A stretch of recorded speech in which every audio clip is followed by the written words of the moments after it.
ఒక్కసారి కొమ్మూరి గోల్డ్ కి కాల్ చేయండి. తాకట్లో ఉన్న మీ బంగారాన్ని విడిపించి మార్కెట్ ప్రైస్ కి వాళ్ళు కొనుక్కుని మిగతా డబ్బులు మీకు ఇచ్చేస్తారు. రైట్, బ్రేకింగ్ న్యూస్ వస్తున్న మన టీవీ స్క్రీన్ పై రోజుకు మలుపు తిరుగుతుంది మంగ్లీ వ్యవహారం. అయితే అందరూ అనుకున్నట్టే మంగ్లీ తమ్ముడు శివ, భరత్ చౌహాన్ అండ్ శైలజ చౌహాన్ ఈ కేసులో A1, A2, A3, A4గా ఉన్న వీళ్ళంతా పరారీలో ఉన్నారు. మరోవైపు మంగ్లీ కూడా అందుబాటులో లేదంటున్నారు పోలీసులు. సో మధు మంగ్లీ నుంచి తనకు ప్రాణహాని ఉందని, పోలీసు భద్రత కల్పించాలని లాయర్ సుబ్బారావు కోరుతున్నారు. సో ఈ విషయమై తెలంగాణ డీజీపీని, సిపి సజ్జనర్ని మరి కాసేపట్లో లాయర్ సుబ్బారావు కలిసే అవకాశం ఉంది. మైక్రో ఫైనాన్స్ వ్యవహారంలో సింగర్ మంగ్లీ చుట్టూ నెలకొన్న వివాదం రోజు రోజుకు ముదురుతోంది. తాజాగా ఈ అంశం ఒక మలుపు తిరిగిందని చెప్పాలి. నిందితులుగా ఉన్న మంగ్లీ తమ్ముడు వీళ్ళంతా పరారీలో ఉన్నారు. సో ఇటు మంగ్లీపై కూడా ఈ కేసు ఎఫెక్ట్ చాలా గట్టిగా పడుతోంది. సినీ కళాకారుల సంఘం ప్రధాన కార్యదర్శి సంపత్ నాయక్ మంగ్లీపై చర్యలు తీసుకోవాలని కోరుతూ తెలుగు చలనచిత్ర పరిశ్రమ అయితే ఆ యొక్క నిర్మాతల మండలి కావచ్చు, డైరెక్టర్ల అసోసియేషన్ కావచ్చు, యాక్టర్ల అసోసియేషన్, సింగర్స్కి, వీటన్నిటికీ ఆ యొక్క నిర్మాతల మండలికి, పర్టికులర్గా ఆ యొక్క అసోసియేషన్స్కి ఈ సంపత్ నాయక్ ఫిర్యాదు చేశారు. బాధితులకు న్యాయం జరిగే వరకు ఆమెను చిత్ర పరిశ్రమల నుంచి తాత్కాలికంగా నిషేధించాలని కూడా ఆయన డిమాండ్ చేశారు. మైక్రో ఫైనాన్స్ పేరిట భారీ మొత్తంలో డబ్బులు వసూలు చేసినట్లు వచ్చిన ఆరోపణల నేపథ్యంలో మంగ్లీపై ఇప్పటికే పంజాగుట్ట పోలీస్ స్టేషన్లో కేసు నమోదైంది. ఈ కేసులో ఆమెను A5గా, అక్యూజ్డ్ 5గా చేర్చారు. ఈ నేపథ్యంలోనే ఆ వివాదం చర్చనీయాంశంగా మారింది.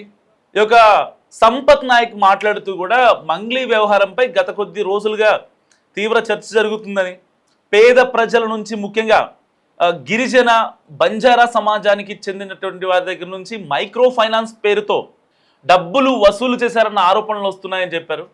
దాదాపుగా ఈ స్కామ్ 100 కోట్ల నుంచి 200 కోట్ల వరకు ఉండొచ్చని బాధితులు చెప్తున్నారని కూడా ఆయన చెప్పారు.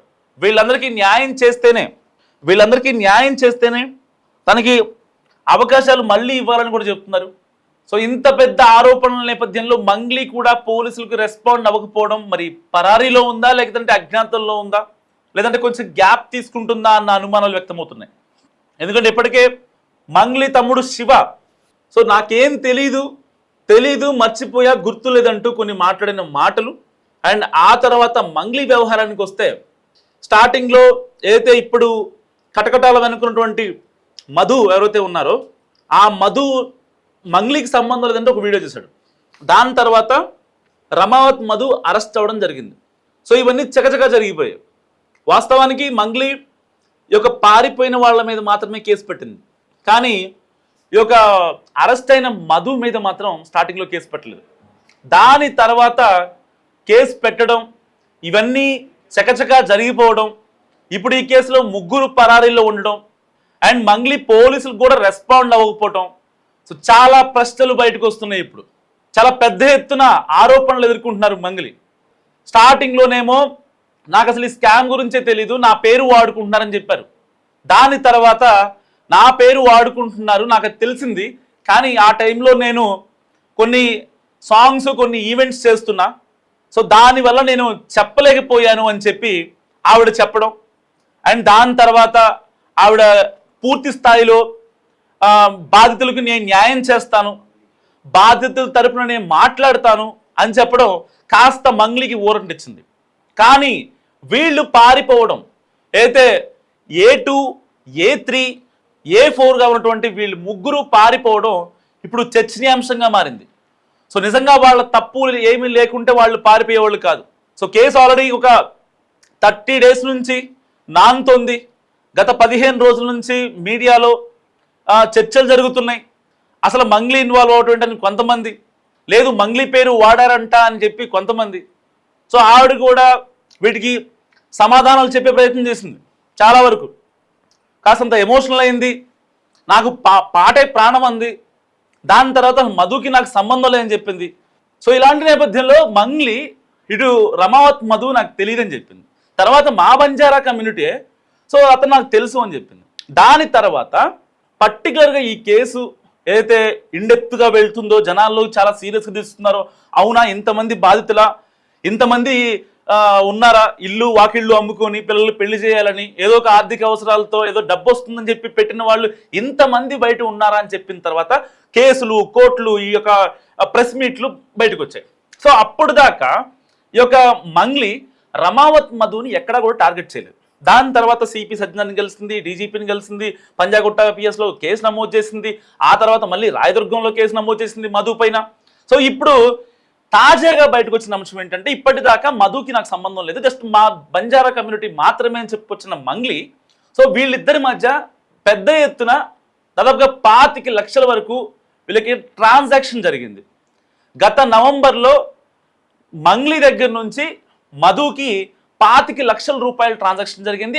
ఆ తర్వాత తన ఏదైతే మంగ్లీ అకౌంట్ నుంచి జరిగిన తర్వాత రమావత్ మధు నుంచి మంగ్లీ అకౌంట్కి ఆ డబ్బులు సేఫ్గా పడిపోయాయి. మరి అవి దేనికోసం? ఏదైతే ఇన్ఫ్రా యొక్క ఇల్లు కోసం, విల్లా కోసం ఆ డబ్బులు పంపించిందా, లేదంటే అనుకోకుండా పంపించి మళ్ళీ ఏమన్నా తర్వాత ఇబ్బంది అవుద్దాం అని చెప్పి ఆ ట్రాన్సాక్షన్ ఈక్వల్ చేయడం కోసం? బేసిక్గా అకౌంట్స్ ప్రకారంగా ఒక స్కామ్ జరిగిందంటే ఎందుకు పంపించారు ఇంత పెద్ద మొత్తంలో అని అడుగుతాం. ఒక 10,000 15,000 ఇంకో అంటే ఏదైనా అవసరానికి ఇచ్చారంటాం. కానీ 25 లక్షల రూపాయలు అంటే చిన్న చితక అమౌంట్ కాదు కదా. సో అలా వాటిని ఈక్వల్ చేయడం కోసం వెంటనే మళ్ళీ ఆ యొక్క మనీని వెంటనే డెబిట్ చేయడం జరిగింది. మరి ఇలాంటి నేపథ్యంలో అసలు మంగ్లీ పాత్ర ఏంటనే దానిపై పోలీసులు ఇప్పుడు ఫోకస్ చేస్తున్నారు. ఎందుకంటే ఇక్కడ ఒక ఎమోషనల్ గేమ్ ఆడుతుందా లేకపోతే డ్రామా చేస్తుందా అనే విషయం ఎవరికి అర్థం కావట్లేదు. సో రీసెంట్గా పెట్టిన ప్రెస్ మీట్లో కూడా నాకేం తెలీదు, ఇదంతా నాకు సంబంధం లేదు, సో ఎట్టి పరిస్థితుల్లో మధుకి నాకు సంబంధం లేదని చెప్పడం, దాని తర్వాత మధుతో ఉన్నటువంటి ఆ యొక్క సంబంధం వాళ్ళ చెల్లిని చేసుకుంటున్నారనే వార్తలు వస్తున్నాయి. సరే దాన్ని మనం అంటే ఎలాంటి ఆధారాలు లేకుండా దాన్ని మనం కన్ఫర్మ్ చేయలేము. అందుకనే ఒకవేళ మంగ్లీ మధుని సేవ్ చేశారా అన్న అనుమానాలు కూడా వ్యక్తమవుతున్న నేపథ్యంలో ఇప్పుడు మంగ్లీ ఏం చేయబోతున్నారు, మరి బయటకు వచ్చి మాట్లాడతారా, లేదంటే పోలీసులకి ఇప్పుడు ఏదైతే చెప్తున్నారో అందుబాటులో లేదని మరి వాళ్ళ దారిలోని ఈవిడ కూడా పరారీలో ఉంటారా అన్న విషయం నిజంగా తెలియాల్సి ఉంది. ఏదేమైనప్పటికీ వాస్తవానికి ఈ నేపథ్యంలో ఈ ఆరోపణల నేపథ్యంలో పూర్తి స్థాయి విచారణ జరిగి నిజాలు బయటికి రావాల్సిన అవసరం ఉంది. సో ఎట్టి పరిస్థితుల్లో ఇక్కడ మంగ్లీ కేవలం తనని తాను డిమోట్ చేసుకుంటున్నారు, నేనే ఒక విక్టిమ్ కార్డ్ అని ప్లే చేస్తున్నారు, ఎమోషనల్గా మాట్లాడుతున్నారు, సోషల్ మీడియాని తిడుతున్నారు. సో ఎన్నో జరుగుతున్నాయి ఈ కేసులో. ఒకసారి మీడియా ముందుకు వచ్చారంటే ఒక క్లూ ఇచ్చి వెళ్ళిపోతున్నారు. సో ఆ క్లూ వెనుక కొంచెం ఇన్డెప్త్గా మనం వెళ్ళినట్లయితే ఎక్కడో చోట మంగ్లీ దొరికిపోవడం జరుగుతుంది. ఎందుకంటే వాస్తవానికి రీసెంట్గా ఆవిడ రిలీజ్ చేసిన వీడియోలో నా పేరు వాడుకొని వాళ్ళు డబ్బులు తీసుకుంటున్నారు, సో ఆ డబ్బులు అది నాకు తెలియలేదు అని చెప్పారు. మరి ఇలాంటి నేపథ్యంలో ఎట్టి పరిస్థితిలో మంగ్లీ యొక్క ఆరోపణలు కావచ్చు, ఇటు లాయర్ సుబ్బు చేస్తున్న ఆరోపణలు కావచ్చు, ఇవన్నీ మాకేం తెలియదని చెప్తున్నారు. మరి ఇలాంటప్పుడు తన పేరు వాడుకొని తనని అంత ఇబ్బంది పెట్టినప్పుడు మరి మంగ్లీ ఏ రోజైనా నా పేరు వాడుకుంటున్నారు అని చెప్పి మంగ్లీ వచ్చి కేసు పెట్టేది కదా. 30 రోజుల్లో తనకి ఈవెంట్లు ఉన్నాయి, తనకి కొన్ని క్లాసెస్ ఉన్నాయి, తన పర్సనల్ వర్క్స్ ఉన్నాయి. ఇవన్నీ పక్కన పెట్టి తన పేరు మీద 100 కోట్ల రూపాయలు డబ్బులు తీసుకున్నారంటే ఎవరు ఆగుతారు? మీరు ఆగుతారా, నేను ఆగుతానా? సో మరి మంగ్లీ ఎందుకు ఆగింది? లాస్ట్ టైం వరకు ఈ యొక్క A2, A3, A4 మీద కేసు పెట్టిన మంగ్లీ ఇప్పుడు A5గా ఉంది. మంగ్లీ A1 మీద ఎందుకు కేసు పెట్టలేదు అంటే అక్కడ ఏదో లాలూచి జరిగింది, అక్కడ ఏదో సంథింగ్ ఎర్రర్ ఉంది, ఒక ఎక్స్టర్నల్ ఫోర్స్ ఉంది. అది వాళ్ళ చెల్లి రూపంలోనా లేదంటే తన రూపంలోనా? మరి ఎందుకు ఈ రమావత్ మధు మీద కేసు ఫైల్ చేయలేకపోయింది? దాదాపుగా ఇప్పుడు చెప్తున్న 20 కోట్లు 30 కోట్ల స్కామ్ కాదు, 150 కోట్ల రూపాయల స్కామ్. వాళ్ళ పిల్లలకి పెళ్లిళ్ళు చేయాలని, లేకపోతే వాళ్ళ పిల్లల్ని పెద్దోళ్ళు చేయాలని చెప్పి, ఉన్నత స్థాయి చదువులకి విదేశాలకు పంపించాలని, మెడికల్ సీట్ల కోసం ఇలాంటి ఇల్లు వాకిళ్ళు అన్నీ అమ్మేసి ఆ యొక్క బాధితులు దాంట్లో ఇన్వెస్ట్ చేశారు. సరే వడ్డీ, అధిక వడ్డీ ఆశ చూస్తే ఎవరైనా డబ్బులు అంటే ఆశ చూస్తారు. సో ఆ ఆశ వల్లే పెట్టారనమాట. మరి ఇలాంటి నేపథ్యంలో ఇంత పెద్ద పూర్తి స్థాయిలో విచారణ జరగాల్సిన టైంలో ఎందుకు మంగ్లీ ఆలస్యం చేసింది? ఒకవేళ మంగ్లీకి నిజంగా కరెక్ట్గా ఉంటే మంగ్లీ కనుక వెంటనే వచ్చి పోలీసుల్లో కేసు పెట్టేవారు కదా. ఇప్పుడు అనవసరమైన ఎలిగేషన్స్ ఎందుకు చేస్తారు? ఒకవేళ ఆ ఎలిగేషన్స్ చేయాలి అనుకుంటే మీరు ప్రాపర్గా ముందే వీళ్ళందరి మీద ఏదైతే బాధితులు, నేను కూడా బాధితురాలని, బోల్డ్ డబ్బులు పోగొట్టున్నారు బాధితులు, మరి వాళ్ళ కోసం నేను ఏదో ఒకటి ఫైట్ చేస్తాను, నేను ఒక పబ్లిక్ డొమైన్లో ఉన్నా, నా పేరు వాడుకొని వాళ్ళని మోసం చేయడం ఏంటి, అది తెలిసినప్పుడే కనుక మీరు కంప్లైంట్ ఫైల్ చేస్తుంటే ఇవాళ మీరు ఏడవలసిన అవసరం లేదు, విక్టిమ్ కార్డ్ ప్లే చేయాల్సిన అవసరం లేదు, లేకపోతే శ్రీముఖి మీదకి ఏదైతే లాయర్ సుబ్బుకి శ్రీముఖి అంటే ఇష్టం అని చెప్పి వీళ్ళని బ్లేమ్ చేయాల్సిన అవసరం లేదు. ఇన్ని విషయాల్లో ఎందుకు బ్లేమ్ చేయాల్సి వస్తుంది? మీరు చేయాల్సింది కరెక్ట్ చేయకుండా ఇన్ని విషయాల్లో ఒక ఆడదాన్ని లాగి ఆవిడకంటూ ఒక స్థాయి ఉంది, ఆవిడ పబ్లిక్ డొమైన్లో ఉన్నారు, ఆవిడ యాంకర్ మీతో పాటు. సరే, మీకంటే ఎక్కువ మీకంటే తక్కువ అనేది ప్రజలు నిర్ణయించాల్సిన అంశం, కానీ మీతో పాటు ఈక్వల్గా ఉన్నారు కదా. మరి అలాంటి నేపథ్యంలో మీరు ఆ అమ్మాయి మీదకి ఎలా తోస్తారు నాకు అర్థం కాదు. మీరు ఒక ఆడపిల్లే కదా, ఇప్పుడు మీరు కూడా సేమ్ విక్టిమ్ కార్డ్ ప్లే చేస్తున్నారు కదా. ఒక ఆడపిల్లని, ఒక బంజారా కమ్యూనిటీ సంబంధించి చెందిన ఆడపిల్లని మరి అలాంటి అమ్మాయిని ఎందుకు ఇబ్బంది పెడుతున్నారంటూ మాట్లాడుతున్నారు.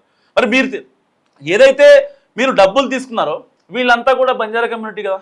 సో ఇలాంటి నేపథ్యంలో ఇప్పుడు A2, A3, A4గా ఉన్న 3 నిందితులు పరారీలో ఉన్నారు. మరి ఇటు మంగ్లీ కూడా పోలీసులకి సమాచారం లేదంటున్నారు. మరి మీరేమనుకుంటున్నారు ఈ కేసు గురించి? మస్తుగా కామెంట్ చేయండి.